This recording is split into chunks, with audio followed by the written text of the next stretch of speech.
हाँ, so last lecture में हमने लास्टली क्या डिस्कस किया था? न्यूक्लियर रेडियस डिस्कस किया था, न्यूक्लियर साइज और nucleus radius. Now we have to discuss nuclear density. Okay, तो इजी कंसेप्ट है अगेन, न्यूक्लियर डेंसिटी क्या है? तो देखो, सबसे पहले डेंसिटी तो हमें पता है, कोई भी मैटर की डेंसिटी मतलब उसका mass per unit volume. Unit volume के रिस्पेक्ट में उसका जो भी मास हो उसको हम उसकी डेंसिटी बोलते हैं। तो वैसे ही देखो, जैसे कि हमारे पास कोई एक एलिमेंट है x जिसका एटॉमिक नंबर है z और जिसका मास नंबर है a, देन ये हमें पता है। नाउ डेंसिटी हमें फॉर्मूला पता ही है, डेफिनेशन पता ही है, मास बाय वॉल्यूम, तो हम वही डेफिनेशंस लगा रहे हैं। ओके, सो से डेंसिटी को रो से डिनोट करते हैं। अब मैं ऐसा मान लेता हूं कि ये सारे न्यूक्लियन इकट्ठा होकर पूरा न्यूक्लियस बना हुआ है और उसमें से पर्टिकुलरली एक न्यूक्लियन का, कोई भी हो सकता है, प्रोटॉन भी या न्यूट्रॉन भी, तो कोई एक न्यूक्लियन का मास कितना है? Small m। स्मॉल m किसका मास है? वन न्यूक्लियन का। ओके, ये हमने एज्यूम किया है। तो अगर हम बोले कि टोटल नंबर ऑफ न्यूक्लियॉन्स कितने होंगे न्यूक्लियस में, टोटल नंबर ऑफ न्यूक्लियॉन्स कितने होंगे न्यूक्लियस के अंदर? टोटल नंबर ऑफ न्यूक्लियॉन्स मतलब क्या हुआ उसका, के अंदर कितने पार्टिकल्स है टोटल, और अंदर कौन कौन है? प्रोटॉन और न्यूट्रॉन। तो टोटल प्रोटॉन और न्यूट्रॉन न्यूक्लियस के अंदर जितने होंगे उतने ही टोटल नंबर ऑफ न्यूक्लियॉन्स है, उसका हमें मास लेना है। तो वो कितने हैं? तो वो तो हमें यहाँ से मिल जाता है ना, एटॉमिक मास और मास नंबर। मास नंबर क्या शो करता है? Number of proton and neutron, दोनों का सम डिनोट करता है। जैसे कि अगर हम लिख दे कार्बन C612, तो उसमें 12 नंबर ऑफ न्यूक्लियॉन्स है, मतलब अगर प्रोटॉन प्लस न्यूट्रॉन मिलके कितने हो रहे हैं? 12। ये तो हमें पता ही है। और ये क्या शो कर रहा है? ये शो कर रहा है क्या? प्रोटॉन और इलेक्ट्रॉन, एटॉमिक नंबर के 6 प्रोटॉन है और 6 इलेक्ट्रॉन है।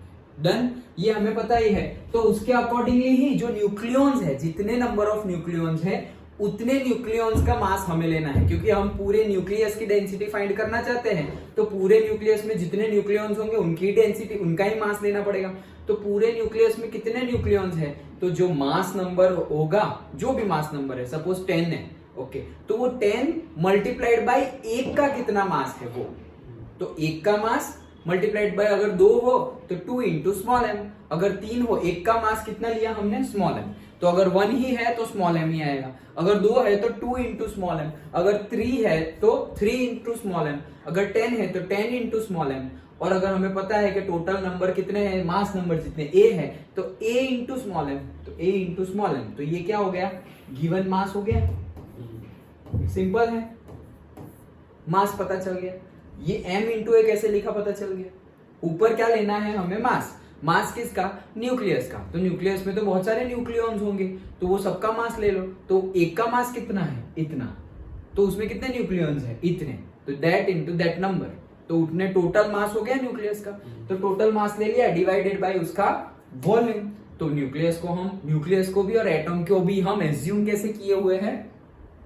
स्फीयर के फॉर्म में, स्फेरिकल। ओके, तो 4/3 पाई आर क्यूब, तो वही लिखते हैं हम 4/3 पाई आर क्यूब। सिंपल।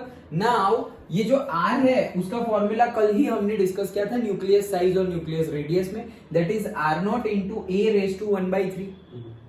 याद आ गया? ओके, तो वही है क्या, r की जगह हमने लिख दिया r0 into a raise to 1/3 और उसका क्यूब, तो उसका क्यूब। डन, वो लिख दिया। नाउ अब सब सिंप्लीफाई कर लो, सिंपल है, m इंटू ए 4/3 पाई, फिर ये r का क्यूब हो जाएगा, और a रेज टू 1/3 है, तो 3 और 3 क्या हो जाएगा? कैंसिल, तो सिर्फ a रहेगा। Okay, that's it. अब यहाँ पर देखो, यहाँ पर क्या क्या है? ये a गया और ये a गया, तो रहा क्या? ये 3 ऊपर आ जाएगा, ये 3 ऊपर आ गया तो 3m। ओके, और नीचे क्या रहा? 4 पाई r0 क्यूब, 4 पाई r0 क्यूब। अब यहाँ पर तुम देखो 3 कांस्टेंट है, मास ऑफ वन न्यूक्लियन वो तो कांस्टेंट है। प्रोटॉन लो या न्यूट्रॉन लो, हम दोनों को इक्वल मानते हैं और डिफरेंस भी बहुत कम है, 1.0082 1.007 वैसा है ना, तो बहुत कम डिफरेंस है। तो हम उनको AMU में बात करें, 1 पॉइंट मतलब AMU की बात करें तो यूनिट में, तो ये भी कांस्टेंट, ये भी कांस्टेंट, 4 भी कांस्टेंट, पाई भी कांस्टेंट और RO की वैल्यू भी कांस्टेंट। कल हमने देखी थी ना 1.2 समथिंग। ओके, तो 1.2 into 10⁻⁻15 फर्मी मीटर बोल सकते हैं, मैंने बताया था। याद आया? ओके तो ये देखो जितने भी टर्म्स है टोटल 1 2 3 4 5 टर्म्स है और 5 के 5 टर्म्स कांस्टेंट है। तो मतलब न्यूक्लियस की डेंसिटी क्या हो गई? कांस्टेंट हो गई। देखो न्यूक्लियस की डेंसिटी क्या हो गई? कांस्टेंट। और अगर मैं बोलूं कि कार्बन है उसके न्यूक्लियस की डेंसिटी क्या होगी और सपोज नाइट्रोजन है उसके न्यूक्लियस की डेंसिटी क्या होगी? अगर मैं बोलूं कि कार्बन और नाइट्रोजन के न्यूक्लियस की डेंसिटी में कितना डिफरेंस होगा, ओके तो कितना डिफरेंस होगा? कोई डिफरेंस नहीं होगा क्योंकि कांस्टेंट है। क्यों? क्योंकि कार्बन और नाइट्रोजन के बीच में क्या डिफरेंस क्या है? तो number of proton, number of electron, number of neutron का डिफरेंस है। डन।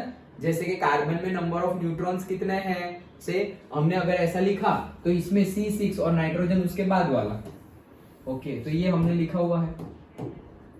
अब इसमें से इसमें प्रोटॉन कितने हैं कार्बन में? 6, न्यूट्रॉन कितने हैं? 6 और इलेक्ट्रॉन भी कितने हैं? 6। डन। और अगर यही चीज नाइट्रोजन के बारे में बात करें तो N714। डन। तो प्रोटॉन कितने हैं? Proton 7, electron 7, neutron 7। डन। तो ये देखो 6 6 6 था, ये 7 7 7 है। तो उनकी डेंसिटी हम क्या सोचेंगे कि उनके न्यूक्लियस की डेंसिटी डिफरेंट होगी, लेकिन डिफरेंट नहीं होगी। क्यों? क्योंकि यहां पर ये जो फॉर्मूला आया डेंसिटी का, वहां ना तो A है ना तो Z है। मतलब ना ही प्रोटॉन का कुछ है, ना ही न्यूट्रॉन का कुछ है और ना ही इलेक्ट्रॉन का कुछ है, ना ही एटॉमिक नंबर है या ना ही मास नंबर है, कुछ है ही नहीं। देखो यहाँ पर से A था वो भी तो कैंसल्ड आउट हो गया, A था मास नंबर था वो भी कैंसल्ड आउट हो गया। तो यहाँ पर M तो क्या है? न्यूक्लियन का मास। वो न्यूक्लियन कोई भी हो सकता है, प्रोटॉन और न्यूट्रॉन, और वो भी एक न्यूक्लियन का मास है, स्मॉल m है। तो एक न्यूक्लियन का मास तो सब में सेम ही होगा, कोई भी एलिमेंट ले लो तुम। तो एक न्यूक्लियन का मास पाई और R0 वो भी कांस्टेंट है। अंडरस्टूड? तो कोई भी एलिमेंट हो उनकी न्यूक्लियस साइज, उनकी न्यूक्लियस रेडियस में डिफरेंस होगा।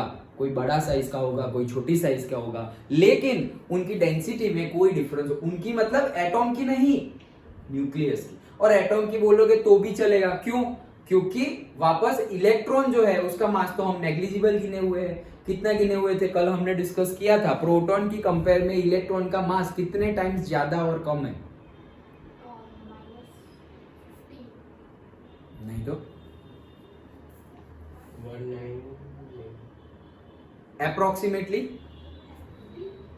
अप्रोक्सीमेटली बताया था मैंने, भूल गए? 831 नहीं, 831 तो मेगा इलेक्ट्रॉन वोल्ट में कन्वर्ट कर रहे थे हम, उसका है। ओके सो कल हमने डिस्कस किया था, याद हो तो क्या? मास ऑफ इलेक्ट्रॉन जो है वो 2000 टाइम्स करना पड़ेगा। 1836 याद रखने के लिए मैंने बोला था 2000 टाइम, और इतना टाइम्स करोगे तब जाके एक प्रोटॉन का मास हो। याद आया? 1836 टाइम्स रफली याद रखने के लिए 2000, लेकिन एग्जैक्टली 1836 कल हमने डिस्कस किया था। याद आया? साथ साथ में पढ़ते रहना। हाँ तुम लोगों को प्रैक्टिकल एग्जाम एंड ऑल, तुम्हारा शेड्यूल भी अलग चल रहा होगा, लेकिन साथ साथ में अभी ही पढ़ लेना। रिसेंटली तुम्हारा जो शेड्यूल चल रहा हो उसको चलाते रहना। केमिस्ट्री, मैथ्स, बायो जो पढ़ रहे हो वो पढ़ते रहना, लेकिन यहाँ और फिजिक्स पढ़ते हो वो भी पढ़ते रहना। ये अलग है, ये जो चल रहा है और तुम प्रिपेयर कर रहे हो वो अलग ही स्टडी है। उसका एक्स्ट्रा आवर कहीं से निकालो, 1 आवर निकालो एटलीस्ट, जब तक चैप्टर चल रहा है तब तक। ओके थोड़ा कम सो जाओ, थोड़ा जल्दी जल्दी खाना खा लो, जल्दी जल्दी नहा लो। ओके कहीं पर टाइम वेस्ट हो रहा हो वहां से बचा लो, कहीं से भी बचाओ टाइम। ओके और वो टाइम को इन्वेस्ट करो कि जो चल रहा है उसको साथ साथ में आगे ले जाओ। डन? ओके तो ये 1836 टाइम्स में रफली 2000 टाइम्स बोला था मैंने, तो इतना छोटा है mass of electron. Okay that's why हम उसको क्या करते थे? नेग्लिजिबल रखते हैं। दैट्स व्हाई हमने बोला कि न्यूक्लियस की डेंसिटी बोलो या एटॉम की डेंसिटी बोलो, वो ऑलमोस्ट क्या रहेगी? कांस्टेंट ही रहेगी। समझ में आ गया? पक्का? तो यही था पूरा कंसेप्ट न्यूक्लियर डेंसिटी। ओके छोटा सा कंसेप्ट समझने के लिए फॉर्मूला याद होना चाहिए। कांस्टेंट तो है लेकिन न्यूमेरिकल में हो तो फॉर्मूला याद होना चाहिए। ना भी याद हो तो डिराइव करने में 1 मिनट भी नहीं लगेगा। ओके याद हो तो वेल एंड गुड, ना याद हो तो भी चलेगा। देखो ये 1.2 × 10⁻⁻15 मीटर हमने याद रखा था R0 की वैल्यू। फिर यहाँ पे मास हमने याद रखा था, कहाँ गया वो? ये तुम जो बोल रहे थे 931 मेगा इलेक्ट्रॉन वोल्ट, वो क्या है, एनर्जी है। ओके, तो मतलब जैसे कि mc स्क्वायर में तुम kg और यहाँ पे मीटर पर सेकंड डालते तो जो एनर्जी मिलती वो जूल में मिलती। ओके, ये हमने कन्वर्ट कर दी है mega electron volt. Done. Okay, तो एनर्जी आ गई हमारी मेगा इलेक्ट्रॉन वोल्ट में, और ये रहा okay mass of electron 1836 mass of proton. ये सब कुछ हमने कल डिस्कस किया था। डन। ओके, तो हमने अभी लेटेस्ट में देखा न्यूक्लियर डेंसिटी। आगे बढ़ते हैं न्यूक्लियर डेंसिटी के बाद आइसोटोप्स, ये तो पता ही है हमें।